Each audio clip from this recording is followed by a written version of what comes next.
So I just put, so I push the got it? Yeah, you just press got it. Welcome back to An Athlete's Journey. I am your host, Travis Reed on the Believe Network. Just want to say this is an honor and a privilege to interview this person that I'm about to interview today. Former NBA player for the Boston Celtics, actually NBA world champion for the 1976, I think, Boston Celtics. I actually watched that game on like NBA Classic, the 3 overtime thriller. You know, he was hitting shots, hitting buckets down the stretch. I was like, oh, Mr. Mcdonald. So hey, he's been knowing me since I was probably in high school. I've been playing against his son since I was like 12 years old back in the day when his son was at Slam Jam and I was at ARC. He's been like a hero of mine when I went to Long Beach State because he was one of the few NBA guys that made it from Long Beach State to the league. And so I'll always ask him for guidance and just like how he did it. And like, he doesn't know this, but he really helped me, you know, become a better player and a better person as a man. So I appreciate you coming on, Mr. McDonald. I just want to say thank you so much for coming on. Hey, I appreciate you asking me because I usually don't do too many of these interviews. as you know, when we were trying to get hooked up on this Zoom, you know, so, but I appreciate you asking me. It was great to see you when I saw you at the game the other day, you know, so, and then when I saw you, I was like, and you told me what you do. I said, this boy going to ask me to be on his show. Well, you know me, so you know, I was like, you know, when you got the best of the heroes, you got to have the heroes on the show. You know I'm gonna ask. That's why I had to ask your son, and I asked you. So let me get the dad first, because at least the dad is in California, and you know, so the son, like, yeah, I know you got to reschedule like a month later. So you know, but yeah, thank you for coming on, Mr. McDonald. I appreciate it. Like I said, it means a lot to me. It means a lot to me. You know, I'm trying to get like a Long Beach legend thing. You know, I already got Rock. I did Ron. I did Crystal. Now I'm Mr. McDonald. So like, you know, it just goes up like boom to the top. Hey, you got some of my favorites. So yeah, you already got some of my favorites, that's for sure. Yeah. No, I'll send you those too. Well, let's just get into it. How'd your basketball journey start? Whoa, that's you know, it's hard. My basketball journey started basically when I left Illinois to come out to California. Because I really didn't, you know, play ball back in Illinois. And when I was growing up, it would just be every now and then I might go on the grass or the gravel and go out and play with the people in the projects. We just play a little bit. There was anything that I was like interested really in. And then, cause I used to try to play football. I came out here when I was 13. You know, my mother packed us up and said, hey, we're getting out of here. You know, the man, he wasn't doing right. And she said, we leaving him. So, you know, we came out to California and, but I didn't want to leave. You know, it was a little town called Kewanee, Illinois. You know, it was, and actually it's like the hog capital of the world. They have hog festivals and everything. You know, it's I mean, you know, serious, it's hogs. Oh, wow. So, but we came out here and I told my mother, you know, I was upset with her. I said, well, I'm not going to play, because she liked me to play sports. So I'm like, I'm not playing any sports when I'm out there. No, you know, I'm not going to play any kind of, you know, team sports or, you know, anything like that. And so I held on to it, you know, till I was in the like ninth grade. And then but I'd play at the playgrounds, you know, and then people would say, you know, something. At that time they had like varsity, junior varsity, B, C, you know, all those, you know, the lower ones. And this guy told me, you know, he asked me if I was going to come out for the team. I said, no, man, I ain't coming out for the team. And when we got to high school, and then he told me, well, you probably wouldn't even make our C team anyway. Just threw it at me, which is the lowest team. I mean, so I'm like, are you kidding me? You know, so that's how I got started. So I was like, you know something, I'm going out for this team and I'm taking your spot, you know, and that's what I did. I went out, played, coach said, I like you. You know, next thing you know, I was in the starting 5. He was on the bench. And I just looked at him, you know, I'm like, hey, but we're best friends now, you know. Okay. I mean, as time went, you know, we became really, really tight, you know. But, that's how everything started. And I went to Jefferson High School and, you know, started getting recruited from there. And it was just a coincidence. It was just something that I decided that I could be pretty good after people started telling me more about the sport and I was more watch the sport. And I would say I could do this, I could do that. And so I just decided to put more effort into learning how to actually play the game, So, and that's how it all started.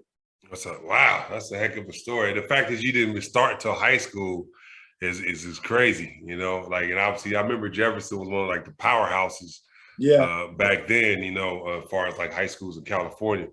What was your most memorable moment in high school? Oh God, because we had such a good team. We were good. We had, athletic. But I think the most memorable moment, and as much as my senior year, each year I went from like 15, my number was number 15, and I was number 22. Then my senior year was number 35, and I said I was going to average my number. Okay. That's what and it was just one of those things that at the beginning of the year, I did. I was averaging my number. I was averaging like 37, right in that area. And then I started thinking more about the team in regards to coaches watching me play, that I'm not a selfish team, a selfish player. So I changed everything up real fast, and started dishing out the ball more and things like that. But, we played against Roosevelt High School. At that time, they were really a good team. They had a guy, Lindsey Stewart, probably the first Magic Johnson that ever came out, just a tall kid that could just ball. He ended up going to University of Seattle, but he tore his knees up, But I scored 73 against them. So that was like the most memorable time, in regards to, basketball and, just having an unbelievable night with just anything would happen, anything could go. So that's, for high school, that's basically it, right there. What could top it? Scoring 73 with no three-point line. Yeah. That's man. But something, the other thing is we averaged like 115 points a game.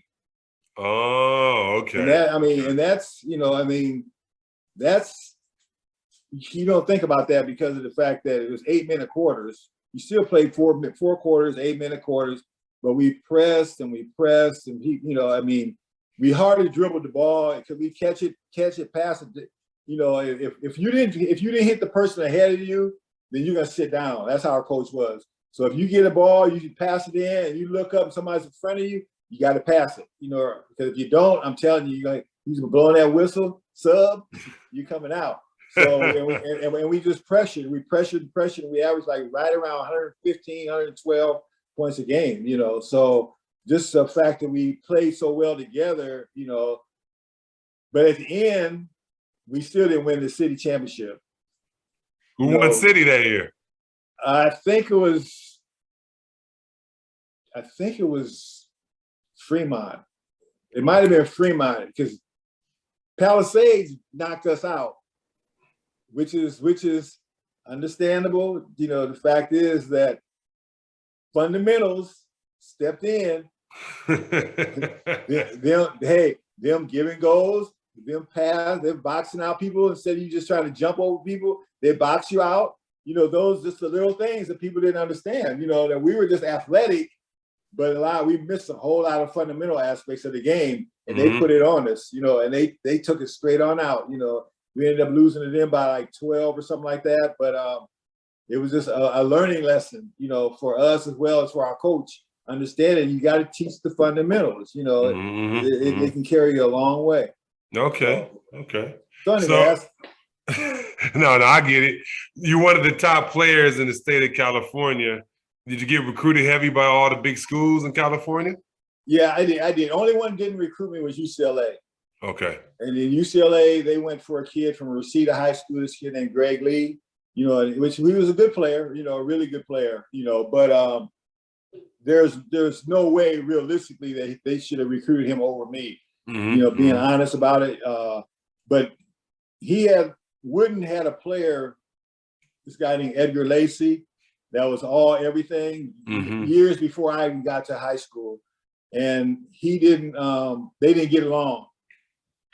And so from that point on, he said he'd never recruited another kid from Jeff, wouldn't. And he stuck to it. He's never recruited anybody else from Jefferson High School.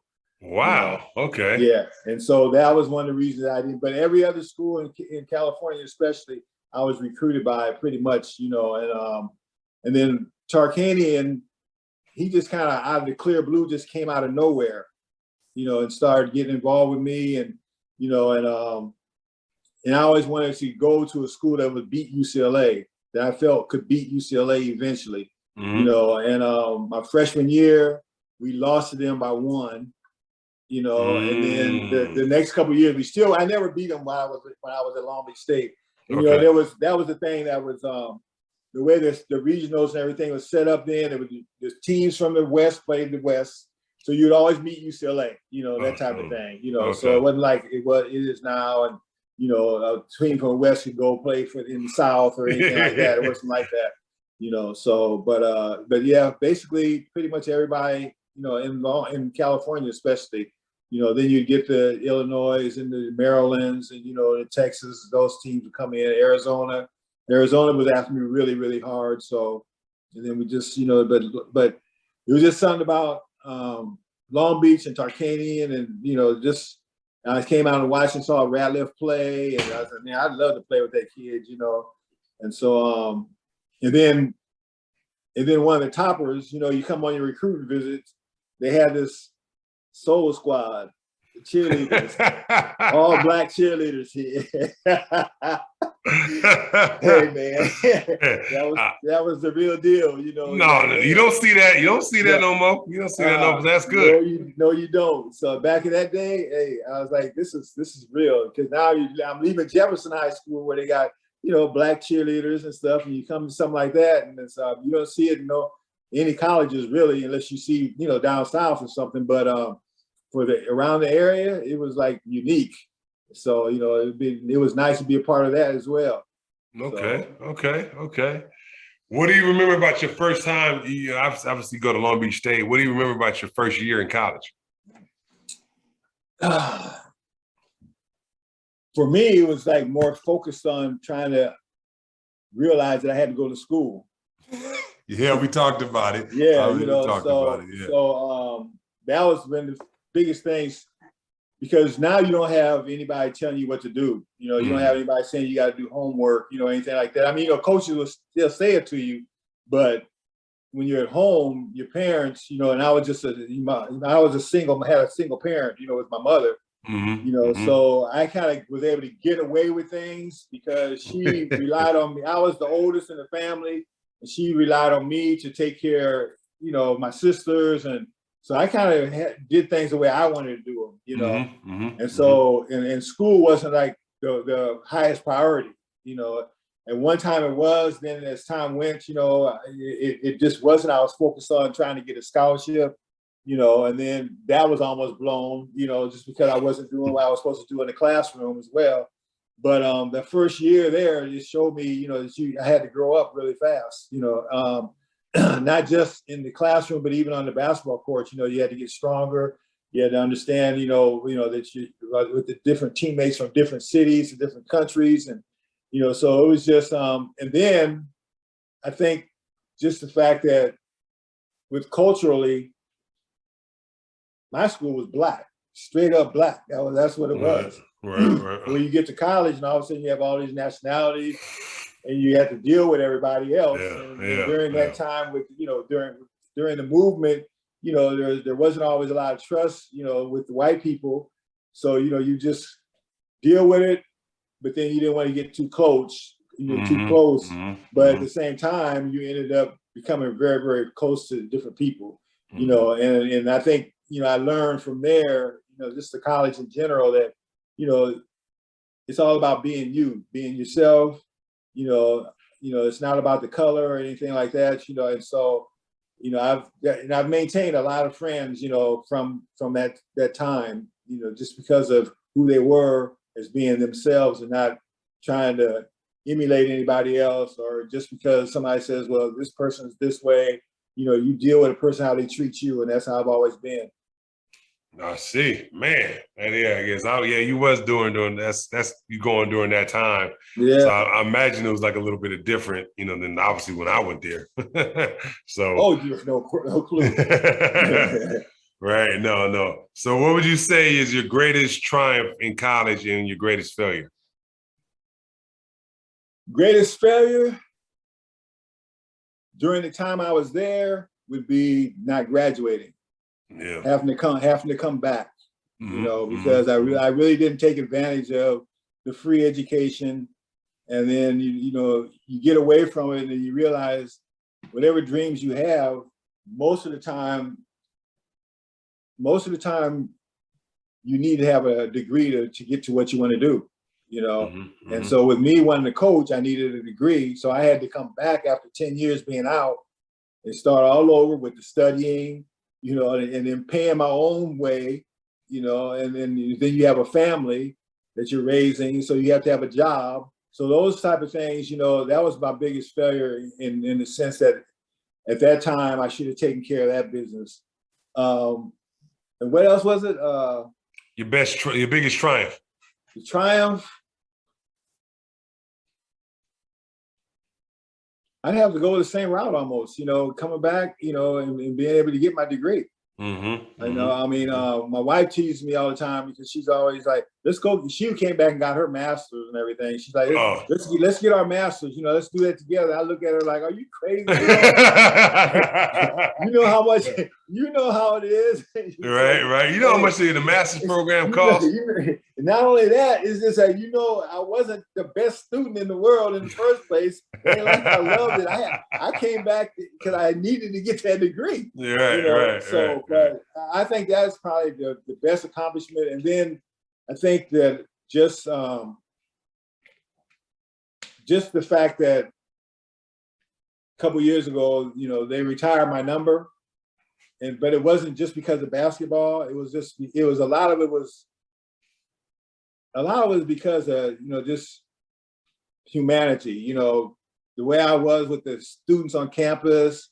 The other people, the other sports, being involved with kids from the other sports. Mm-hmm. I think a lot of it was involved with that. It wasn't just because of the basketball, because if you look in the record books, I don't have no records. It was nothing like that at all. I was a good player, very solid player. I was fortunate enough to get to the NBA and fortunate enough, of course, to win an NBA championship. But those things were just a part of it. And I really respect the people that put me in, because it wasn't just about basketball. No, definitely. You have a great college career. What round do you get drafted to the Boston Celtics? And did you want to go to Boston when you got drafted there? I was drafted first round. I was a first round pick, with the Celtics. I think it was number 17 or whatever. Mm-hmm. But excuse me. No, I didn't want to go to the Celtics. I hated the Celtics because they won all the time. I was always an underdog for guy, Mm-hmm. And so just like what I said, they wanted to beat somebody to beat UCLA and things like that. But so when I got drafted, my coach, this guy Dwight Jones, bless his soul, he passed about 5 years ago. But he called me, and because there wasn't all that fanfare then, he just did a phone call. So my assistant coach, he called me and said, "Hey, Glenn, you just got drafted by the Boston Celtics first round." I'm like, okay. I said, "Let me call you back. I'm in the middle of moving right now," because I was moving to another apartment. My lease had run out, and so I was moving to another apartment. He said, "Did you just hear what I just told you?" He said, "You got drafted first round to the Celtics." I know, coach, but let me move. I'm trying to get this stuff to the other apartment. I'll call you back when I get finished. And he was so irritated. I finally got moved in and stuff, because that's just how I am. It's like I get excited about things, but sometimes it's like, okay, good. I'll talk to you about it later. So that's how I was, and I called him back and he said, "I cannot believe how you act." I said, "No, coach, you know me. That's just, I was busy." So but I definitely didn't want to, get drafted by the Celtics. I didn't want to go to the East Coast, first of all, snow and everything. Then I finally get back there on the little visit, and it all kind of set in when I walk through the garden, and you see all those banners and people's jerseys, and it's like, damn, I'm gonna be a part of this. I said, maybe I can win a championship. Maybe maybe I can be a part of a championship. And so my second year, I got to be a part of the championship. So. But yeah, I definitely didn't want to go to Boston. Yeah. Well, no, yeah. And like I was telling everybody before, like he was part of probably one of the greatest, if not the greatest NBA game in NBA history, like a triple overtime thriller with, Hall of Famers all over. Dave Collins, Paul Westphal, I can't think of the great Heinsohn was the coach. Yeah. So I remember that game, folks. Trust me, look it up. It's on YouTube. Boston Celtics, Phoenix Suns, 1976 NBA Finals. Yep. Trust me, one of the greatest. One of the greatest game I've ever been involved with. Yeah. Trust me. So how long do you play in the NBA for? Just 2 years, really. I went to Milwaukee. After that championship, like I said, we discussed it earlier. We went home, got married, came back, got cut. So I'm like, okay, this is the real deal now. Yeah. No, definitely.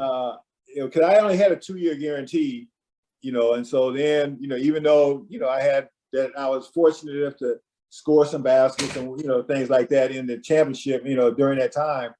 But, that's business, and so they said they wanted to get a new direction, because at that time it was a lot of older players. Paul Silas was there, and with JoJo White, John Havlicek, Don Nelson. So they were all kind of getting a little older. So they're like, okay, we want to bring some more experience in. So when they released me, they brought Sidney Wicks and Curtis Rowe in. Okay. Yeah, and so then from there, I went ahead and went overseas, basically, but I was only there 3 years. I played with Milwaukee for a couple of months because somebody had gotten hurt.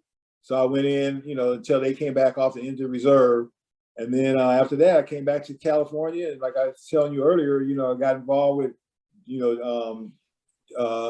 trucks with delivering beer, and then finally I ended up going overseas.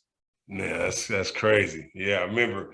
And just to tell everybody, like he played in the Philippines for 6 years, was a player coach. So that is insane.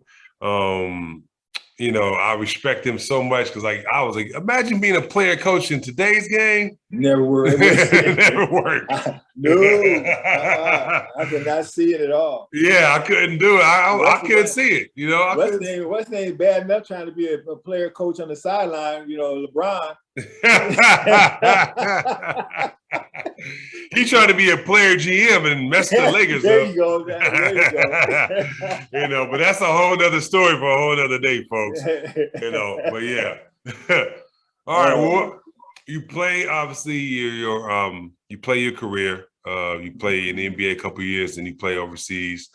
What would be your best advice for the next, you already obviously had your son, but let's say the next, Mcdonald coming up, to the NBA or college process or whatever. No, I really believe that, I would talk to, my child or whoever, or, godsons, or, just about whatever you want. You have to really put every bit of effort into it. Mm-hmm. You can't say that you want to be a professional, or you can't say you want to, be a teacher, but you don't have a passion for it. Mm-hmm. And you just say it because someone else mentioned it to you. So, you look like you're a pretty good player. You can go pro. Well, you have to go after it. God gives us all these abilities, but you have to work for it. It's just you're not going to just set it in you. I've seen so many unbelievably talented young men and women that could have been made it a profession, but they didn't work for it. They just took it, whatever they had, they took it to that extreme, but never worked to get any better. So I always just feel that, whatever you want, you have to really go after it. You have to try to do the best you can. And then that way you can never look back and say, I should have tried harder. You know, and if you fail, it's your failure. You failed. You didn't let someone else push you into doing something. Mm-hmm. So, you know, that's what I would basically say to him. That makes sense. That makes sense.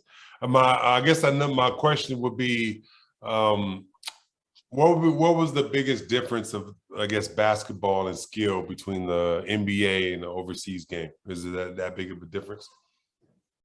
Knowledge-wise, mm-hmm. Yeah, especially during now they're, you know, the players overseas now it's just unbelievable. They really understand the game and they work towards the game. Their skills are, you know, very, very good. Back then, it was more just knowledge of actually how to play the game. Mm-hmm. You know, mm-hmm. And then you find some that like the Russians and different, they really understood it. You know, yeah, they had, but they had already had Americans that come over and help them, teach them how to play, and then their coaches took over, and their coaches did a good job of, you know, elevating what they had already.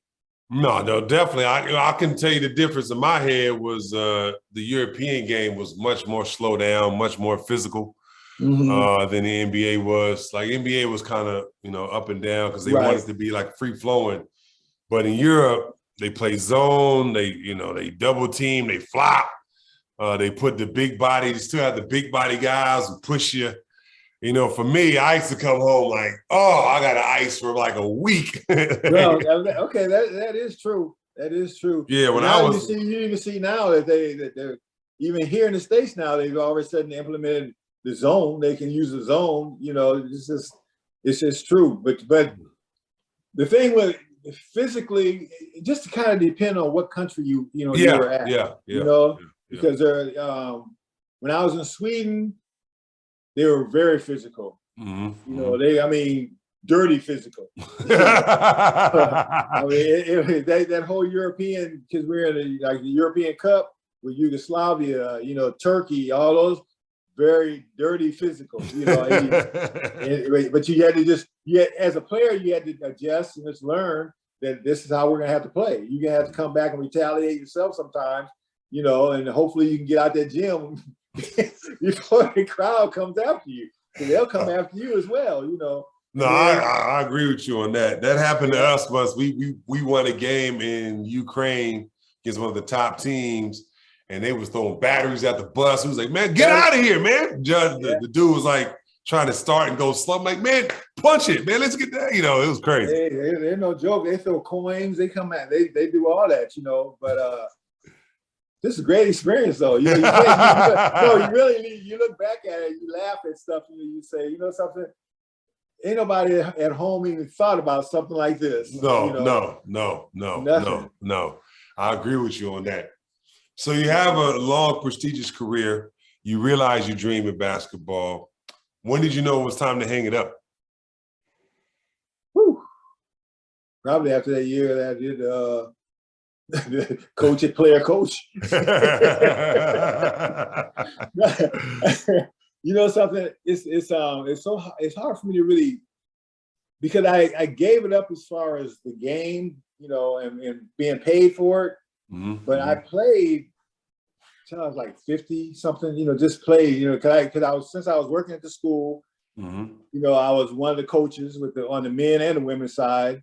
So then I taught a basketball class, you know, at the university. So I'd play all the time. I play with the guys, I play with the girls, I play in my classes, you know, so I'd always play, you know, but in regards to, it was basically the year that I decided to just be a coach over in the Philippines. I can't remember how old I was, man. I'm serious, you know, but I knew it was time for me to just let it go in regards to that, you know, and just focus on what you really want to still do, mm-hmm. You know, and because it just wasn't fun anymore, you know, and I was a person that was always in shape, mm-hmm. and I got to the point where I second guessed myself to even go out and just work out a little bit on my own. You know, I'm like, I don't feel like doing that today. Where before, any other time, I'd just be, okay, today I got to get up. I got to go do this, do that. You know, I'm going to run 4 miles or what I'm going to do, you know, and it was all done. I just didn't feel like doing those things anymore, you know. So, and then when I stopped playing, I had no inclination to trying to go to another country and play or anything like that. I knew I was done. When I was done, I was done. Except just play pickup, you know, just get out there and play pickup. And I joined, you know, I did join a couple like city leagues, you know, just to get involved, you know, and stuff like that, but nothing where it was like serious. That makes sense. You know, you join like the old man league, the older leagues. Yeah. I played in a couple of those. It's kind of funny. Some of the dudes who are younger, they be like really taking it serious. I'm like, no, man, I used to get paid for this. It's not really that serious, you know. Exactly. No, exactly. That's so true. Yeah. So after you retired, what was your transition after basketball like? How was it? Easy. Being honest, it really was. You know, like I said, when I stopped playing, you know, that's when I became coaching. I was coaching with the men's program at Long Beach State, and then you know I got involved with the women's program, and then you know after the coaching and stuff, it just became real easy because I became the director of the intramural sports at Long Beach, and with that, I was able to go watch my son play, go watch my daughter play, be home 5 or 6 o'clock in the evening every day. Unless I just wanted to stay up at the university to, you know, take care of some little things. But it was really easy for me. I didn't have any problems of, you know, all of a sudden getting depressed or anything like that, you know, because I know that a lot of the mental health with a lot of people right now, you know, with the athletes and stuff, you know, it's for real, you know, but I didn't have to go through it. And I think maybe because of the fact that I wasn't involved for so long. You know, if I had been in the league for maybe 8, 10 years, maybe that'd be the same thing. My wife and I were talking about that just the other day. I said, I wonder how I would have been if I had been in the league that long. I said, but then at the same time, your butt would have made sure that I wasn't flipping out. You know, I said, so because you would have got me involved in something right away. So, and that's how, because that's just how she is, you know. So, but it's just, I didn't have a hard time. I really didn't have a hard time. And I'm blessed that I didn't. And so, because like I said, now you see so many people that it's been a hinder to them. No, I would say I was one of them because I guess I didn't know what I was or who I was. Right. You know, without basketball in some capacity. Even when I the first year I retired, I still referred to myself. I was like, yeah, I'm a pro ball player, you know, but I'm just taking a break. Right. You know, even though that's a normal thought, you know. So and I know a whole lot of people thought the same way, but I just for some reason I didn't have it, you know. It was done, and I was like, okay, this is what I'm doing now, you know. And I left the other stuff alone, and you know, you go look back at a lot of stuff, you know, even with Michael, and then I remember the first time he saw that clip you're talking about, you know. We were in the living room and he jumped up. He says, "Dad, that was you." Right. I said, "Yeah, boy, I told you I played." You know? But you know, it was so young. He was so young. When I was playing, he was like 3, 4, 5, like that. And then we finally came back to the States because we wanted him to start kindergarten here in the States. You know, start school, and that's why we came. Basically, that's the reason we came from the Philippines and came back to the States, you know. So which it was a good thing, but you know, at the same time, he could have got to continue with really good schooling over there if we had known that the schools were as advanced as they were. You know, I mean, you know, he could have been, you know, he could have been something special in that aspect too, even though he was smart. He went to Stanford and everything like that. I used to tell him, I said, boy, you were one smart boy, but you had no common sense.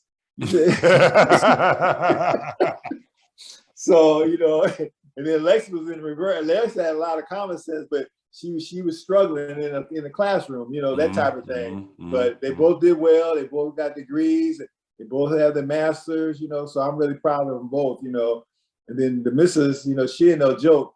She Oh, put I she put the remember Miss. hammer Yeah, down. You yeah. No, remember? I remember. She was the boss lady. Yes, You know, she definitely. was the boss lady. Mike was, no man. Mike was super smart. He was always like a smart, smart, smart person. I still am upset that he beat me in the CIF championship my senior year. So we'll talk about that another day. But yeah, I'm still upset about that because I felt we could have upset them, but they beat us both times that year. It was kind of like, That's crazy. yeah, yeah. We lost to them. We lost them in the tournament that year, and we lost to them in the CIF championship. But you know what's funny? It's with all you guys always stayed close though.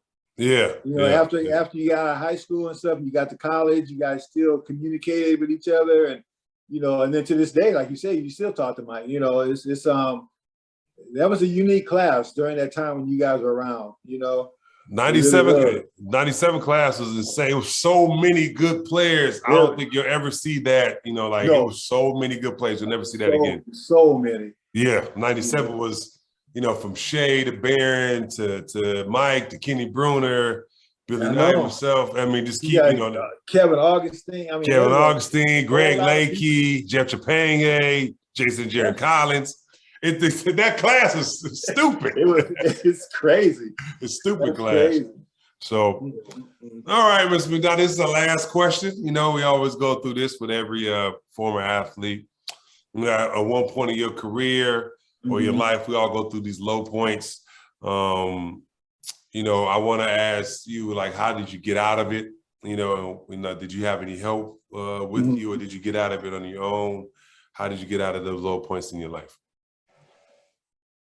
I'm trying to think about it. That's a tough question because, evidently I've had. You think about it, you try to say, okay, what's the low points in my life? Basically, because I'm not perfect, or anything like that, but I haven't had a lot of low points in my life. I've had surprises, that I had to endure in regards. Okay, I never knew my father till I was 50 years old.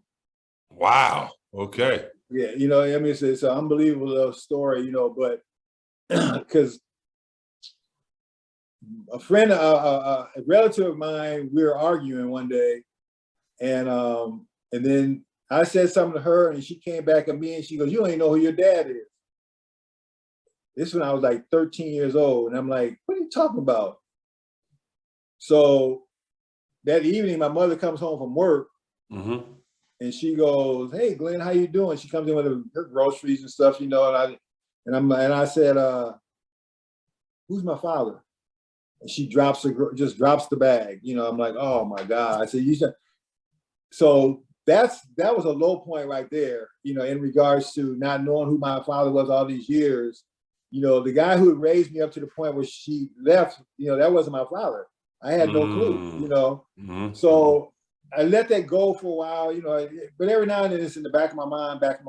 Like, who is this guy? And people during those days, they didn't really talk about stuff like that. It's like voodoo. You don't talk about people's dads and he's not your real dad. Things like that. It was always secret.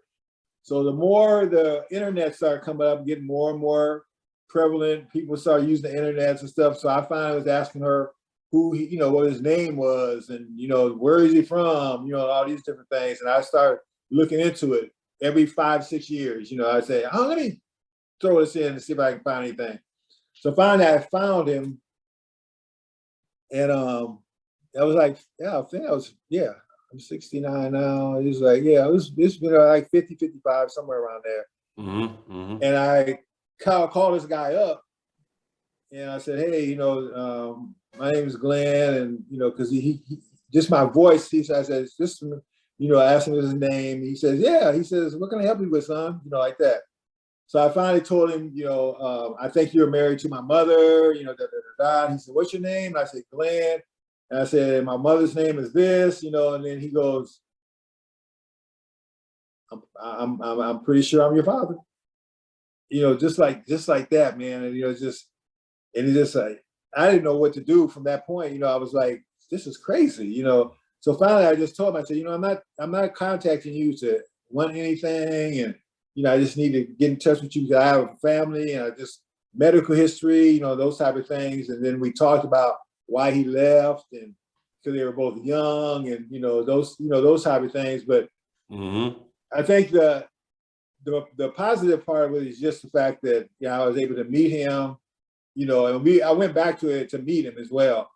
And when I was coming to his house, he was living in a senior citizens home. I was, you know, and I was coming up, my wife and I were walking up, and these ladies were sitting out on the bench, and they go, hey, how you doing? I said, doing fine, thank you. How are you? You know, he said, you must be Charles' boy. You know, I said, yeah. They said, because you look just like him and you walk just like him. and man, let me tell you what, lo and behold, I look just like him. We got the same mannerisms. You know, it was just really unbelievable. So I guess, you know, I always look at that part as there being the down part of my life, you know, not knowing who my father was, you know, but then being steady about it and not letting it bother me and just, you know, progress within my life. He's seen me play because, you know, he lived in Kansas. That's when Utah Jazz used to be the Kansas City, you know, Kings. He used to go to all the games, so he had been at the game. He'd seen me play in person. Didn't know I was his kid. Wow, you know? How crazy is that? I know. He watched Michael play on TV with Stanford. Didn't know that was his grandson. You know, so a lot of that part turned out to be a good thing. And then the fact that he didn't try to renege and say, I'm not your father, you know, anything like that, that was definitely a positive. So, you know, I don't know. That's the only thing I can think of that really, you know, about climbing out of or anything like that, you know, because I just haven't I've been fortunate to not have a whole lot of those type of situations, you know, but the only thing you can really say is, you know, me getting out of school was a positive, because I'm telling you, I wasn't a good student. You know, I didn't like school, but I knew I had to get it done. It's not funny, but you know, but that's a definite positive right there. Honestly. That makes sense.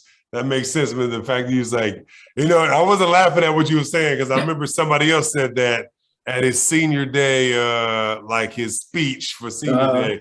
Rudy said that, like, man, let me tell y'all something. I don't like school. So, yeah. Hold on, let me see. This thing, my phone, Alexa just called me. Hold up. Okay. Well, yeah, like I was saying, like, want to say thank you very much, Mr. McDonald. I appreciate you coming on the show. It's been an honor and a pleasure for you to come on. Like I said, there's so much stories I can ask, you know, talk to this man about, because he's been, like I said, he been to the promised land and back. Wow. And like I said, come check out, you know, we got some new things coming, okay, you know, for the show. And like I said, I'm gonna be coming back to the Long Beach game. I'm gonna come back. Good. You know, because I talked to Brandon Titus. Okay. Yeah, and he was like, man, you paid for the tickets? I'm like, yeah, man, I just paid for tickets for the game. He was like, man, you graduated from Long Beach State and everything, they make you pay for tickets? I'm like, yeah, man, it's all good, you know. No, but see, and that's the thing too, Travis, is that they have to do better in regards to, and I've told them that a million times, they've got to be better in regards to keeping in contact with the players, sending out, just sending out notifications sometime that, that there's a game going on, and there's no way that a former player shouldn't be able to get at least 2 tickets whenever they want to come, and it's not like it ain't like everybody's all going to come at the same time, or anything like that, if that's what they're worried about. But I've told them, because they always ask me, you have so-and-so a number? And I'm like, I've given you guys numbers. Seem like every 2 or 3 years, you guys ask me for numbers, and I give them the ones I have, and then you lose them instead of putting them in the system and already having them there, So they've got to do a lot better with that, because that's why you don't find a lot of Long Beach players come back to games. You really don't. Myself and Ratliff come to pretty much all the games, and then from there, you barely ever see anybody there, Yeah. I didn't see anybody granted it was limited capacity, but I didn't see anybody. I saw Shay. Shay was there, because he trained. And Shay's actually doing something with one of the coaches. Yeah. One of the assistant coaches with Mike, and so because he was there the other night, for the game and stuff as well, and went in the locker room after the game with so he's went in and spoke to the team before, those type of things. But they just have to get better, reaching out to former players. There's never been a former player been one of the assistant coaches ever. Oh wow, I never knew that. No. Yeah, that's crazy. It's ridiculous. It doesn't make any sense. No, that don't. Just a player that knows has been through the system. Yeah. So that they should definitely have just a guy, even if he's not high up on the coaching tree. They don't have to be that, exactly. At least somebody that knows the system, knows the community. Those things are important. So hopefully, I have a lot of faith in this. This is his third year as the athletic director. I have a lot of faith in him. So hopefully, he can get this thing changed around. Because he seems like he's focused and he understands. He does know the sports. So we'll just see. We'll go from there, buddy. We'll see. We'll take it every day by day. So it's all good. But like I said, thank you very much, Mr. McDonald. I appreciate you coming on. People who's like listening to this, if you listen all the way to the end, thank you. Please like, share, subscribe. An Athlete's Journey on the Believe Network. Be on Spotify and Apple Podcasts. We're going to be doing some new things. We're going to put the shows on YouTube coming pretty soon. Probably this one. That's good. Yeah, so we're just expanding. So like I said, thank you for coming on the show, Mr. McDonald. Like I said, we're going to get your son on here in a couple weeks, and I will be like, yo, I might bring you on as a surprise to him, like, oh, Dad, watch, you nigga, we messed up. All right, my man. All right, Mr. McDonald, I appreciate it. Thank you. Take care of yourself. Thank you. Buddy. Okay. Bye.